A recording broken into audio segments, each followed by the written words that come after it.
Hey everybody, welcome. We are we're experiencing a really cold, wet, rainy Saturday. Um, but I have to tell you, with all of the coronavirus and being locked in, this is 2 weeks now. I needed reminding that it was Saturday. And my big lesson today: don't go out to the grocery stores on a Saturday. I'm thinking that I don't know. I have to see when the stores close. Like if they close at 9 o'clock now, I need to be out there at 8 o'clock, 8 o'clock at night, midweek sometime, because it was crazy and lines all over the place. To stay 6.5 feet back, but there's no rules in the aisles, and people were chatting and blocking aisles, and there were people that were pretty much in hazmat suits, and then other people that were observing nothing. So, yeah, I need to find a time when nobody's there. That would be the best time to go. We're going to get started on this little hallway table. This is from the Bombay company, so it's a pretty nice piece. It's got some cool, awesome details that we're going to be playing up. But we also, need to add a little something. It's not in me to just paint it one color. So quite honestly, I have lined up 1, 2, 3, 4, 5, 6, 7, 8, 9, 10. The possibility of 12 colors and then metallics. So I'm not doing 12 colors, but my mind can envision going in a number of different directions. And in which case then I need the option of those colors. Now, given that they're all in my house anyway, you would think I don't need to have them all right beside the piece at exactly the same time, but I don't know what I'm going to need what color at what point in time. So it would be cool if I had a studio and then they'd all be there, but no. I am going to be using predominantly DIY paints, so Debbie's Design Diary DIY paints. They're a clay-based paint, low to no VOCs, so perfect to be using in the house because there's no smell. I'm susceptible to migraines at the best of times, so certainly I need something that isn't going to give me a headache, and that isn't then going to cause me to be a headache to everybody else in the house as a result. I'm going to get started with a really neutral color. It's going to be kind of the base. It's going to be the backdrop for starting off on this. Hey, Lori. Hi, nice to see you. I can't see otherwise. It's crazy. So we're going to get started with faded burlap. I want to have just kind of a nice neutral color down here that I can play off on. I do envision having, as I said, a number of other colors. I'm still coming back from doing that big pink and purple buffet, that cherry picked and petticoat pink color. I'm thinking those two are likely to find their way into this piece somewhere. But me and my blues, I'm kind of missing my blues. Derek is watching. And I really want to highlight some of the details here, in particular with the legs. And I'm thinking that short of taking a paintbrush and filling in, rather than doing a glazing, I may have to break out some of the syringes that I have. And these are just the syringes from the drugstore that you would get to give your kids medicine, right? Like this, right? So just with the plunger and being able to administer medicine, I'm likely going to be using those. So just to be able to get a little bit of color kind of going down into those grooves nice and easy. You can see, like, to get down into there would be a pain. I can do glazing of it where I would apply a glaze over top and then wipe back to the paint. And that gives a very particular kind of look. And I've done that often. I like that look for a lot of pieces. But this one I'm thinking that I want to kind of keep in line with the look of the piece. I mean, granted, it's a Bombay company, so it's a new piece. It's not antique. It's not vintage. It's a newer piece, but it's been designed on fairly classical lines, right? It's not designed to be a super modern piece. So I am thinking that what I'd like to do is kind of age it a little bit. I want to give it a little bit more age. And one of the things that I find that helps to do that is to layer color on, so that it's not just one uniform color, that you've got some of those other shades underneath it that kind of look like people have painted it multiple times and repainted it, and get some of those peeking through. So you can see already, even with some of the brown showing through, that already it starts to take on a little bit of that older aged look already, right? That kind of has a bit of that distressed kind of look happening to it. And you can kind of see that it looks not stone necessarily, but kind of a little bit of that look. So we obviously know that I've been spending most of my quarantine time so far painting. You guys, what have you been doing to pass the time? How have you guys been passing the time as you've been locked away? Did you finish your mannequin? Hi, Lori. No, I haven't. It's still, you know what? The mannequin, I still keep debating on ways to go with it. So I know that I told you it still needs another coat of the base coat. It's got a primer on, so I am going to get to putting a white on it. And for those of you that don't know, Lori's referring to, I posted a picture of the periwinkle painted chair, and when I was staging it, which is actually sitting over here, this chair, because I have no room in my house. Keep painting all the things, but I have nowhere to store all the things. But because it's periwinkle and white, I needed some things to stage it with. So I've been working on this mannequin, and I have been doing some filming. So I am hoping to get a YouTube video out on that one, but I don't know how to do those. I know how to post to YouTube, but putting together a video montage of some stills and me doing some painting and kind of merging it all so it's a much shorter video than just posting the lives. That's a new skill. I gotta figure that one out still. But that said, you know, I had to create all the molds and get them stuck on. And so, long story short, Lori, I am looking at putting another coat of white on it. And the big debate in my head, and you guys can help me with this, is one way to go with the piece is, well, okay, so a couple of ways to go. One is just put white on it and seal it up and call it a day. So then I would have just kind of a nice, simple, clean look, right? So Laura, it would look very similar to that pic of the chair. I needed something white in behind the chair, I think was where I was going before. And I had that up in my office. I pulled it down just to kind of fill in the space. You know, when you're doing these staging pics, you just pull from whatever you got from wherever it happens to be in your house. So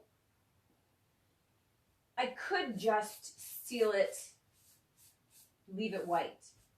I could do, and this is the ongoing debate in my head, I could do that coat of white and then do some aging around all of the molds, kind of going around, accentuating a lot of the details of it. So you're going to have a lot more of that aging happening over the whole bodice that I created. Less so over the body, which, you know, is a little bit stippled and covered. But so that's kind of the second way to go, which would be, which I'm more inclined to do from my perspective than just paint it white again. The other way to go, and this is where the slowdown is for me, is adding color to it.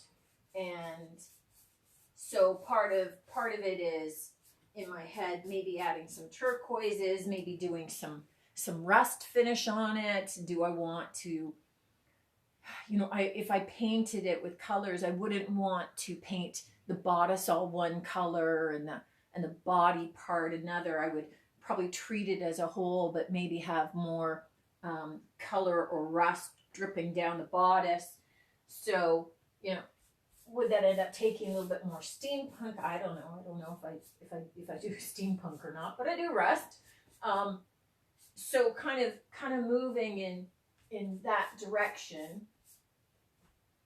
And so I keep looking at it. It's in my office again, and I keep thinking about it. And I'll probably this weekend find some time to at least put that other coat of white on it. And then the debate continues, right? And as much as in my head I keep going, just suck it up and do it. It's just paint. Once I do rust and things on it, there's a little bit of not coming back from that. I can paint over it, but it's going to add a lot of different texture to the piece, and the molds won't be as, even if I decide to take it back to white, wouldn't be as clean a white look as they look now. So I don't know. It's kind of a long answer for you, Lori. But you guys help me out. Go back. Look at the picture of the periwinkle chair. Take a look at the mannequin. Tell me what you're thinking.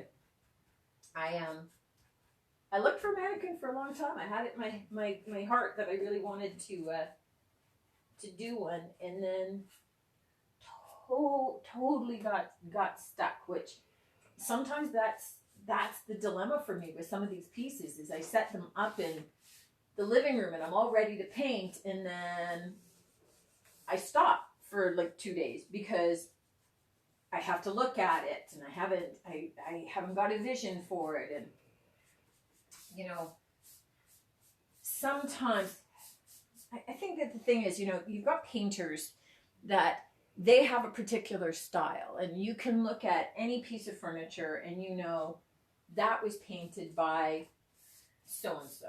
You know, like Dion Woods of the Turquoise Iris. Love her stuff. Was just watching her painting on something before I popped down here. I'm part of her Creative Connection group, so I mean, very near and dear to my heart. Love everything that she does. But you can tell a piece painted by Dion. You know, if you're just scrolling and flipping through pictures, you hit something, you go, oh my gosh, that must be Dion. And she's definitely got a style. Quita Allen of All Shabbed Out very definitely has a style, and drop dead gorgeous furniture as well. You know, so there's a lot of people that have a particular look, a particular style. I am not one of those people yet, so far. Probably not ever. I like doing different stuff, different techniques, and I think that for me, I end up looking at each piece and then thinking, I think this piece wants this kind of look. This is how it wants to be painted. And so, you know, I end up with masking tape, and I'm maxing things off, and I'm doing some blocking techniques, or, you know, I'm doing squares, you know, before I know it, or here I'm doing, you know, particular looks and stenciling, but I don't know if I have something that I would paint something and you would automatically look at it and say, oh, that's Queen Bee Creations. And I don't know if that's a good thing or a bad thing, quite honestly, when it comes to furniture painting. But, you know, I do know that it means that at some point, I'm likely to paint something you like. But at other points, I'm likely to paint something you hate. So, you know, it's kind of good to get something for everybody at some point, but you got to hang in there, you know? So there's sometimes people are posting on stuff that I did, and they're kind of going, no, these are not the colors for me. I don't really like this. And then the next thing I post, they're saying, oh, yeah, no, you did good on this one. This one works for me. So same person painting it, totally different piece and totally different feel for me. And I think it's just the way that I am.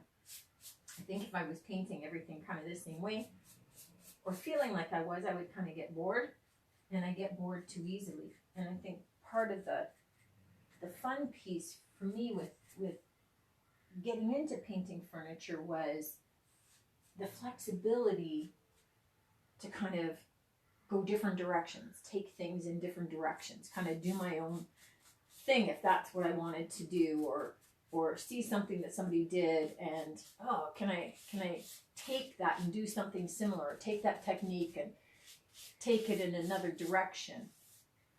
And a lot of times I'm just faking it. So sometimes I get things in my head, ideas in my head, and my husband will attest to this, that I'm just explaining stuff to him going, no, this should work. He's sitting right over here, so he's kind of listening to this.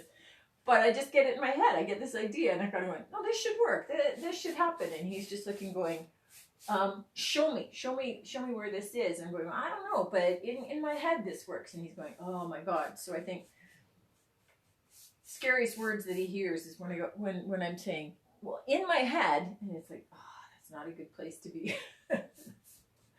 So there have been a lot of years that the poor guy has just had to kind of cough it up and go along with it. And I'm kind of going, no, I dreamt about this footstool, and drawing pictures for him. And I think I would say bless his heart that he just goes along with it. But I think that over the years, it's been a lot of years. How many years is it, honey? A lot. A lot. You keep track of these things. I don't keep track. But it's been a lot of years, so I think that it's just as much the path of least resistance as it is him thinking, no, I've learned, Cindy's head is okay. She understands how these things, they always work out. And they pretty much always work out. Yeah. Just, I think that usually as soon as he hears in my head means, and you're going to be doing that. He just usually hears it's going to be work for him. My idea is that he has to help out with in the execution. So that's the downside. Okay. Let me just quickly get the top. Now I will say this, usually with items like this, they're going to go against a wall, right? So I don't know about you in terms of your painted pieces, but I don't paint the backs. There's no point. I don't paint the undersides. I don't paint the backs unless it's a piece where you're going to be seeing that. If this was a piece that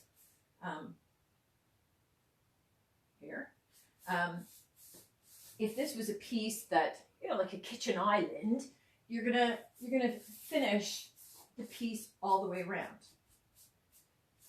Drawers, this doesn't have a drawer. I'll finish the tops of them. I don't typically do all of the sides of drawers because a lot of times the pieces that I'm working on are really old and there isn't the space to do the sides because, just sliding in, it's a pretty tight fit. By the time that you start doing the layers of paint, that's not going to be sliding in and out nicely, or it's going to be pulling all the paint off and it's going to look really unfinished as a result. this piece, as much as it's going to go against a wall, this is kind of a finished back. It's kind of a smooth edged back on it. It's got a bit of a lip. So I feel a little compelled to paint that. Not because you're ever going to see it, but you know, just that moment when they pick it up, when they come to see it, it's just going to look a little unfinished, not having that backing done.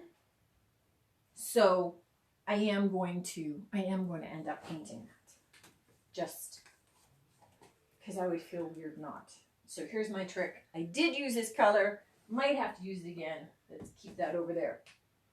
Okay. So I am thinking at this stage, I want to add a little bit of the petticoat pink in some areas. And this petticoat pink happens to be pretty thin down. I'm just thinking I had a big container of it. And this was one I was re-softening. So here's one of the things.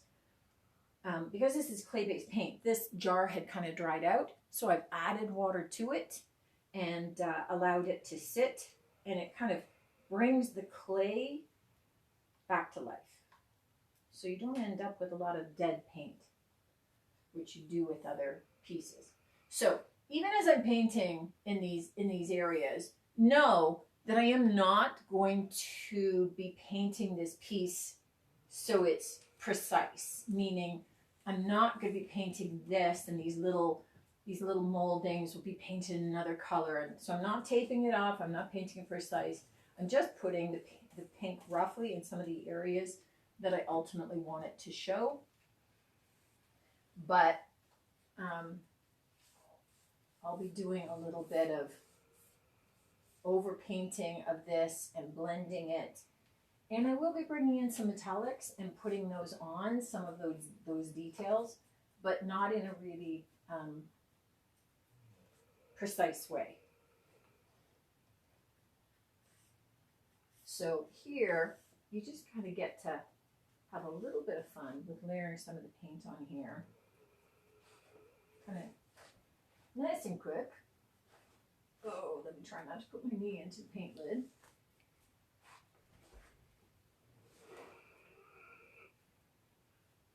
I'm just kind of adding it to some of the areas. What else do I want?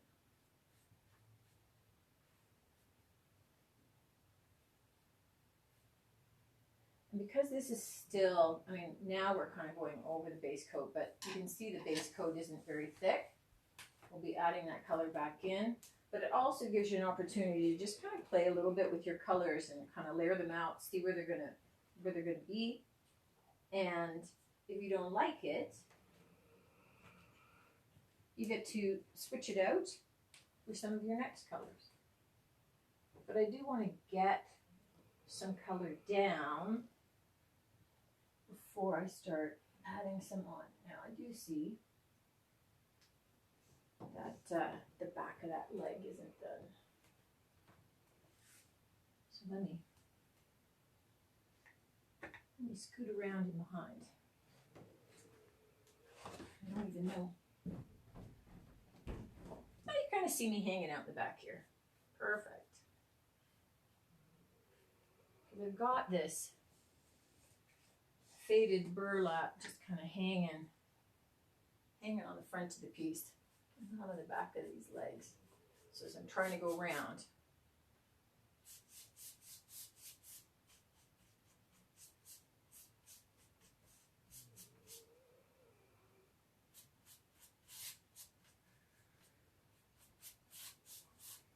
so how are you guys occupying your time? If you are, I mean, obviously if you're going out to work, it feels a little bit like normal for you, apart from not hitting up stores or doing any major shopping or anything. But for those of you that are staying home, how are you passing your time? What are you guys doing?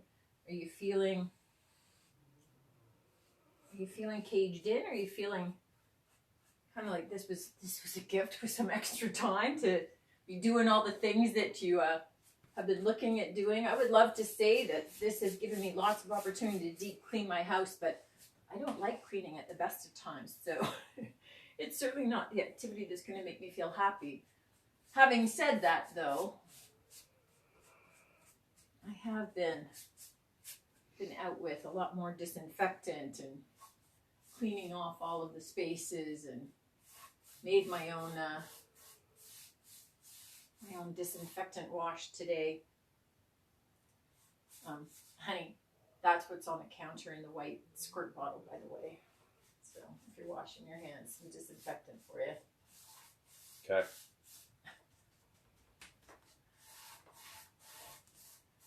Not that it would have even occurred to you to notice the white bottle, but it's pink back here while I'm back here. Get it all the way around.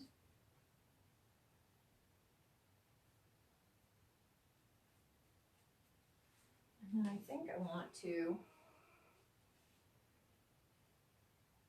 drip a little. And let me pop back around. Okay.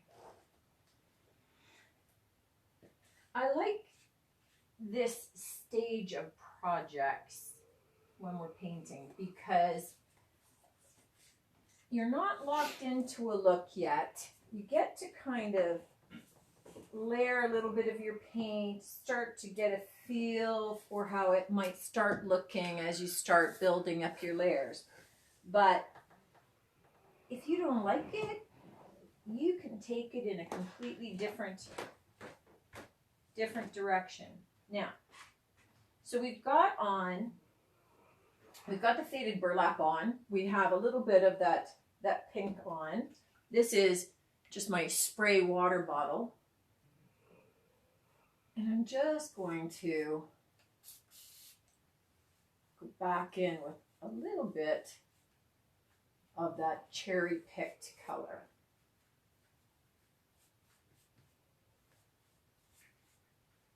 Not a lot. I'm just trying to do the very tip of my brush. So I'm using a French tip brush just so that I'm not getting tons of it on. And I do have multiple shades of gray over there too that we will likely, I was going to say that we will be putting on, but I'm kind of going, we'll likely be adding on. We'll see how it goes. Because as I start getting color on, that's when I really start kind of figuring out the direction I want it to take or not take. So sometimes I'm getting color on and I'm thinking, that was the wrong way to go. In which case then we can start blending and layering over top of it, taking that out.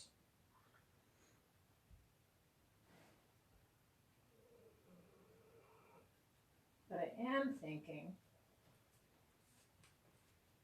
that I need to get a little bit of blue in here before I start adding on some of my, let me turn this a little bit so you can see here. So I'm just in these same areas adding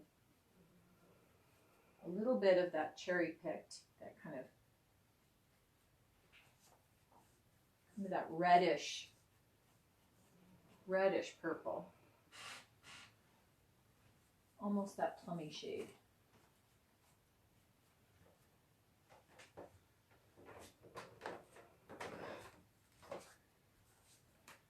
Because I'm going to be looking at adding a little bit of color with the syringe, I want to get a bit of this on now, because once I do the syringe, we will definitely need to be stopping and letting it dry a bit.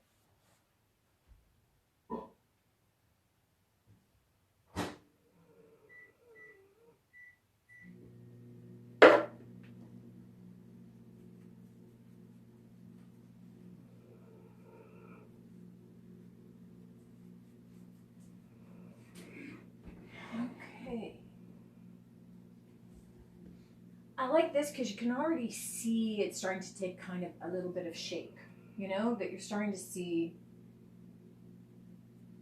a little bit of the definition happening. It's starting to outline some of the details.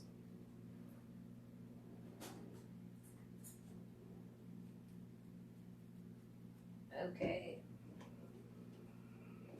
So, when we're looking at doing some dripping with the syringe, we actually have to look at mixing the paints up thinner than it would normally be, right? So I do have two blues. One is water lily, which is kind of this really light periwinkle color. This is the color that I had wanted to do the periwinkle chair, and I didn't have enough. I couldn't get it in time. So we blended our own for that periwinkle chair in behind me. This one is blue iris, and we're just going to have elements of this peeking through, so it's not going to be this total contrast. But I am thinking, because we're going to be adding in grays and things, I am thinking we might go this way if I have enough of it. And I just have enough. So here, because my container, I don't have a lot in there, I'm kind of on the dregs of it, we're just going to mix it up in the container and turn it all into a wash. So, oh, sorry. Everything gets covered in the wash now. All right. Okay, yes. So all I'm doing is taking my syringe and putting it in and filling my syringe with all that color. So this is the fun part. We just get to spritz it on where we want. Now this is probably maybe almost a 50-50 mix. And I left it fairly strong because we'll also help it along a little by spritzing on some water. So this way it didn't dilute too much. And so what I was looking for is kind of what it's doing now. I wanted it to go down into those grooves so that when I do some painting over top, this color is down in those grooves. All right, cool. Okay. So we're going to do the stally legs. I'm not worried about, because the bottom isn't finished, so I'm not worried about what it's doing down here. I'm not worried about it dripping down there. We can deal with that later.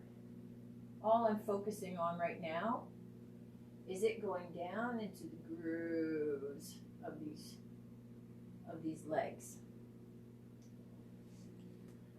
Let me try it. Oh my goodness. Turn this around.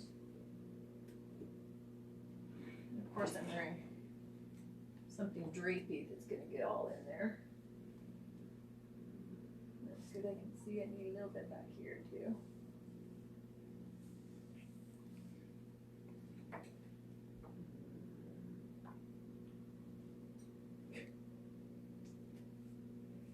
And of course my dog just sleeps through all of it, right out in the space.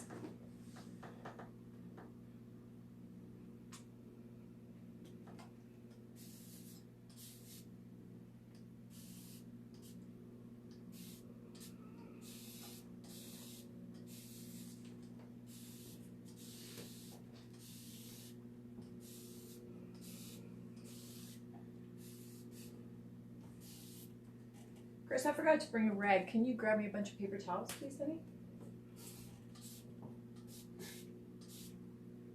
Okay. All right, so I don't know what you guys are thinking of this. I'm loving what it's looking like and how it's going. I just don't want necessarily all this water sitting and pooling down at the bottom here. So I'm just mopping that up a little bit, but I'm letting the rest kind of hang out on a piece.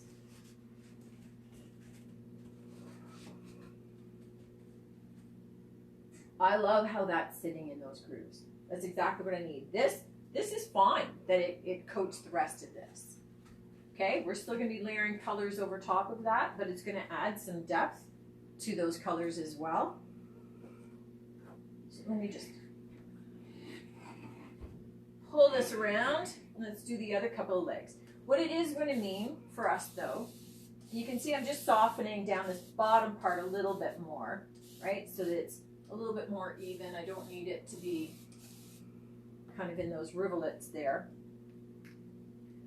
But this is kind of the effect that I wanted. And we may end up adding another color. We may end up adding more. We'll see what it looks like as it kind of dries for me a little bit.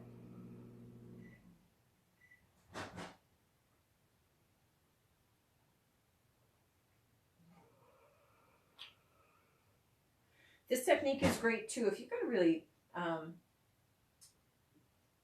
flat dresser, maybe not too interesting. You can take this right up along the rim and with multiple colors and let them all just slide down and add detail to your piece in really interesting ways. This is working.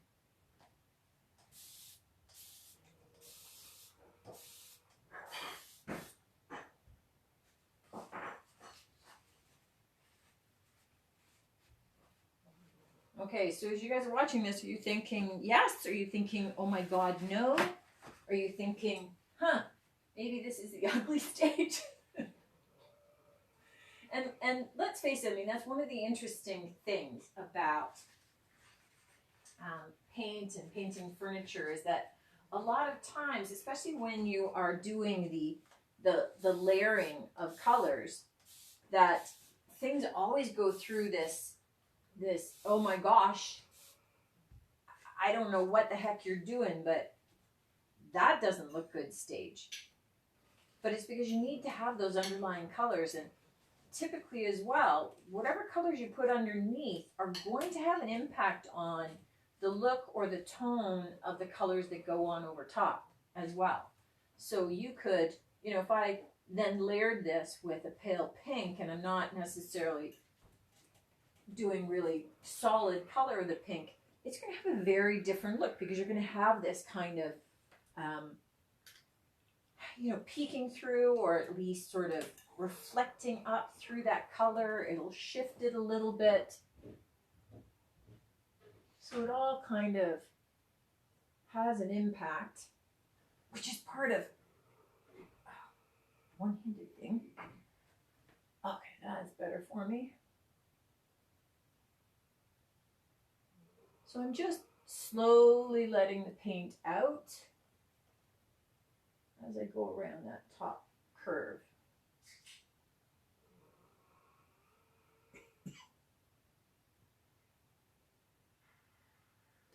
I'll just let that fall a little bit more. And definitely around that pink area. Let it kind of do my job for me. Let it paint on its own there.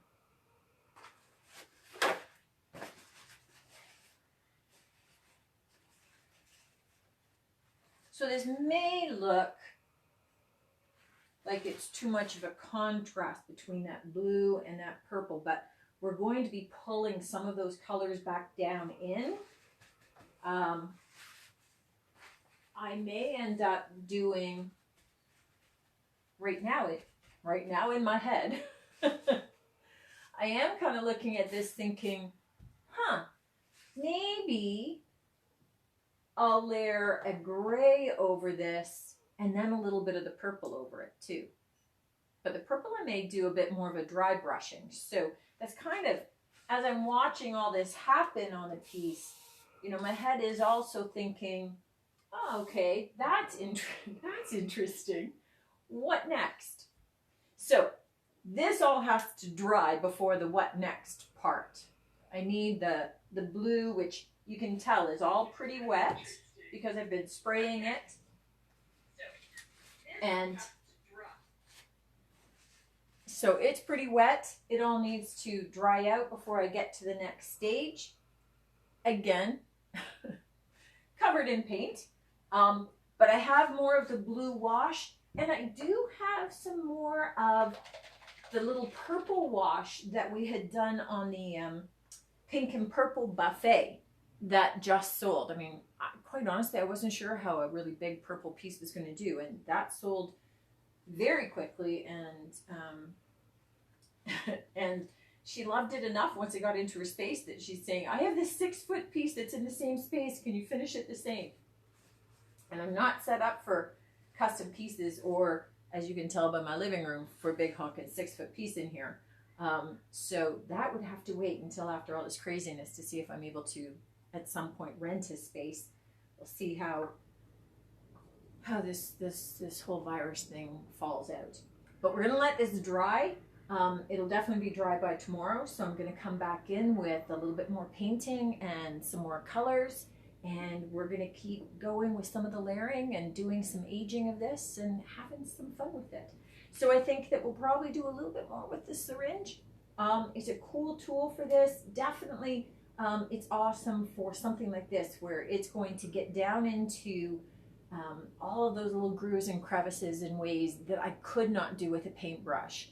So it's kind of a fun way to apply color in a different way that's going to create a slightly different effect. And that's just part of the fun. That's part of the fun of painting. So thanks for joining me. You guys go and do something fun. You know, get messy, have some fun, and I'll see you back here tomorrow. Take care.